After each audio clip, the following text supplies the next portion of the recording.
Khalifah Bani Umayyah, Al-Hakam II diduga adalah seorang homoseksual. Dia tidak tertarik pada wanita-wanita yang ada di haramnya. Haram dalam konteks sejarah dan budaya adalah istilah yang digunakan untuk merujuk pada sebuah tempat atau ruangan di dalam istana, di mana seorang penguasa atau bangsawan memelihara atau mengumpulkan para istri, selir, atau wanita lainnya yang berada di bawah perlindungannya. Homoseksualitas merupakan hal yang lumrah di kalangan kelas atas dalam masyarakat Al-Andalus, sekarang daerah Spanyol. Meskipun dilarang oleh Al-Quran, namun At-Tabari dalam kitab tarikhnya menggambarkan praktik homoseksual di kalangan khalifah adalah fenomena yang nyaris diterima secara umum, asalkan bisa menghasilkan ahli waris sebagai penerus kekuasaannya. Hal ini menjadi perhatian bagi Ibu Suri atau ibu dari Al-Hakam, yang akhirnya menginstruksikan Kepala Qasim yang mengelola haram untuk memilih selir khusus untuk putranya. Kepala Qasim memilih Sub, seseorang yang tinggi dan langsing, sangat cerdas dan berpendidikan tinggi dan tertarik pada puisi, musik, serta sastra. Hal ini dilakukan oleh Ibu Suri untuk mengalihkan perhatian Al-Hakam dari ketertarikannya pada laki-laki serta agar bisa menghasilkan keturunan sebagai penerus kekuasaannya. Perbudakan adalah hal biasa di Al-Andalus, khususnya pada masa kekhalifahan Cordoba. Bangsa Moor mengimpor budak Kristen kulit putih dari abad ke-8 hingga akhir Reconquista pada akhir abad ke-15. Moor adalah sebuah eksonim untuk menunjuk populasi Muslim di Maghreb, Al-Andalus daerah semenanjung Iberia, Sisilia, dan Malta selama abad pertengahan. Pada masa itu, umat Islam dilarang memperbudak umat Islam lainnya, namun diperbolehkan memiliki budak selama mereka bukan Muslim atau ahli kitab yakni Yahudi atau Kristen. Pasar budak di dunia Muslim memprioritaskan perempuan untuk digunakan sebagai pembantu rumah tangga dan selir, sedangkan laki-laki sebagai kasim, buruh, dan tentara budak.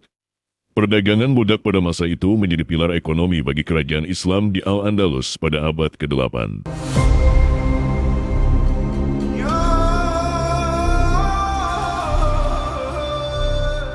Bangsa Viking menjual tawanan Kristen dan pagan Eropa kepada umat Islam. Mereka menyebut budak kulit putih ini dengan sakaliba.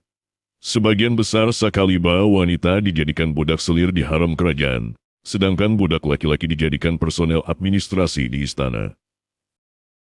Seorang gadis muda berambut pirang, bermata biru, dan berparas cantik ditangkap oleh para pedagang budak sekitar tahun 950 Masehi. Gadis tersebut dijual kepada keluarga terpelajar di Cordoba dan diberi nama Sub. Sub berasal dari kerajaan Navarra, utara Spanyol, dan dijadikan selir di haram khalifah di Cordoba.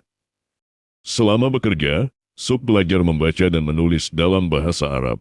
Dia dididik dalam budaya Islam, meninggalkan keyakinan Kristennya, belajar jurisprudensi, nyanyian, dan puisi.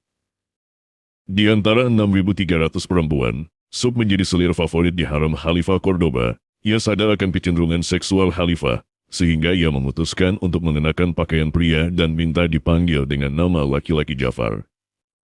Ibu Suri memerintahkan Sub untuk memotong rambutnya dan mengenakan pakaian pria ketika dia pergi menemui Khalifah. Sub berhasil memikat Khalifah dan akhirnya lahirlah seorang putra mahkota yang diberi nama Abdurrahman. Kelahiran pewaris tahta Pangeran Abdurrahman dirayakan tidak hanya dalam puisi tetapi juga dalam seni visual. Bahkan Khalifah memberikan hadiah berupa kotak kecil dari gading berukir untuk menyimpan perhiasan, dupa, obat-obatan dan kosmetik yang sampai sekarang masih bisa dilihat di Museum Arkeologi Nasional Spanyol dengan nama Pyxis of Zamora. Sub diangkat menjadi walad setelah memberikan keturunan laki-laki Pangeran Abdurrahman kepada Khalifah.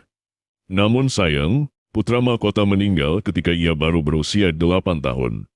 Walaupun Sub hanya menjalankan tugas saja sebagai selir budak, namun dikisahkan Khalifah dan Sub menjadi teman baik, sehingga beberapa tahun kemudian lahirlah putra kedua yang akhirnya menjadi pewaris tahta.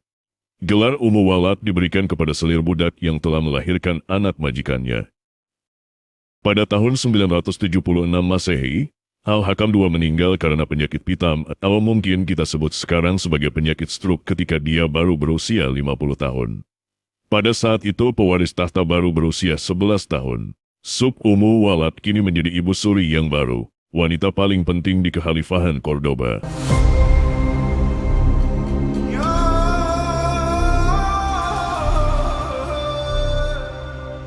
Nah sahabat, bagaimana menurut sahabat semua mengenai kisah sup ungu walat ini? Silakan berikan pendapatmu di kolom komentar.